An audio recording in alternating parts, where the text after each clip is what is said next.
Alors, qu'est-ce qui se passe quand le cerveau derrière l'IA la plus avancée du monde fait équipe avec le designer de légende qui a littéralement façonné l'iPhone? Eh bien, figurez-vous que Sam Altman d'OpenAI et Johnny Ive, l'ancien gourou du design d'Apple, se sont associés pour un projet top secret. Leur mission, rien de moins que de réinventer l'appareil qu'on tiendra peut-être tous bientôt entre nos mains. Allez, on va voir ensemble ce qu'ils nous préparent. Pour bien comprendre leur projet, il faut vraiment commencer par cette phrase de Sam Altman, parce que c'est beaucoup plus qu'une simple citation. C'est le diagnostic d'une sorte de maladie technologique, une maladie qu'ils ont bien l'intention de guérir. Imaginez un peu Times Square. C'est un véritable assaut de lumière, de bruit, de publicité qui se battent toutes pour avoir un bout de votre attention. Eh bien, Altman dit que c'est exactement ça l'état par défaut de nos vies numériques aujourd'hui. Chaque notification, c'est un néon qui clignote. Chaque appli, une vitrine qui crie plus fort que l'autre. Le constat de part et là, nos esprits sont devenus les carrefours les plus bruyants du monde.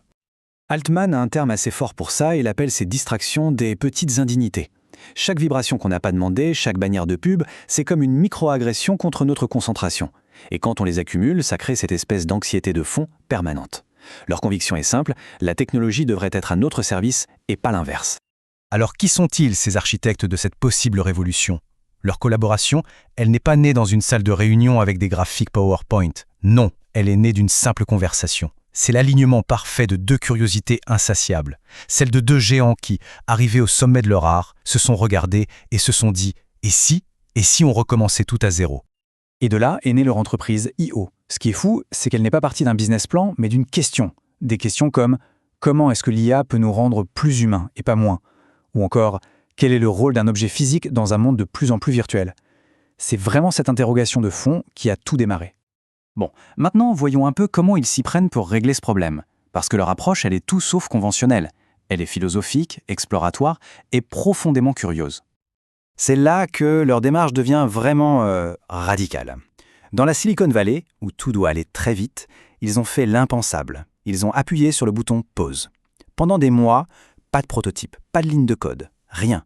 Juste des réflexions profondes sur ce qu'est un outil, ce qu'est l'intelligence et notre place dans tout ça.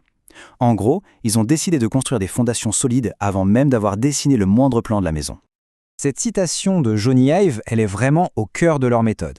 Ce qu'il nous dit, c'est que le « je ne sais pas », ce n'est pas une faiblesse. Au contraire, c'est un espace fertile, un terrain de jeu. Là où la plupart des gens voient un vide à combler le plus vite possible, lui, il voit une chance de découvrir quelque chose de vraiment nouveau. C'est en savourant cette incertitude que les vraies bonnes idées peuvent naître. Et le résultat de cette exploration est, c'est presque poétique. Ils n'ont pas produit des schémas techniques, non. Ils ont créé des piles entières de livres magnifiques sur des sujets aussi variés que l'histoire des formes ou le design des appareils photo. Chaque livre était une pièce du puzzle. Prises séparément, ces pièces pouvaient sembler abstraites, mais d'un coup, comme le dit Altman, tout s'est emboîté. Clic. Ok, on a vu le comment, maintenant, évidemment, on a envie de savoir le quoi.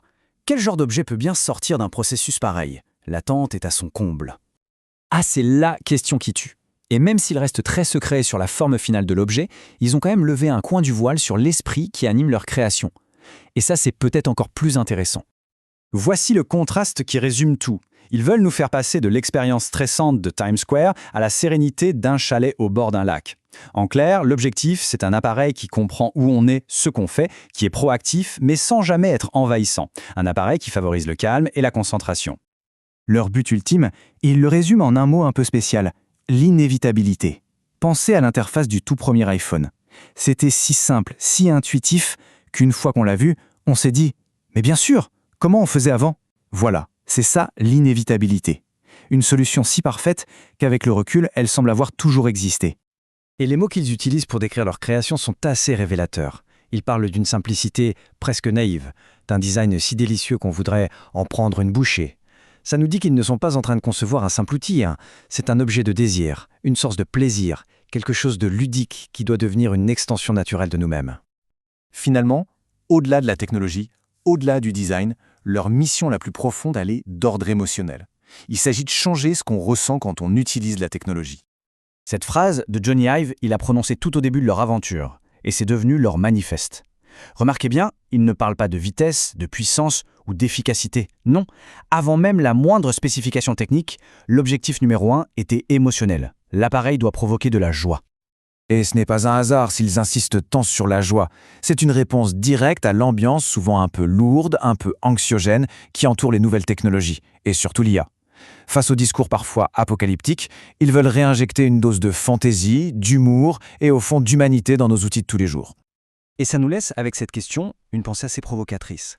Dans un monde obsédé par l'efficacité et la productivité, est-ce que la prochaine grande innovation technologique, ce ne sera pas une plus rapide, mais tout simplement la capacité à nous rendre un peu plus heureux?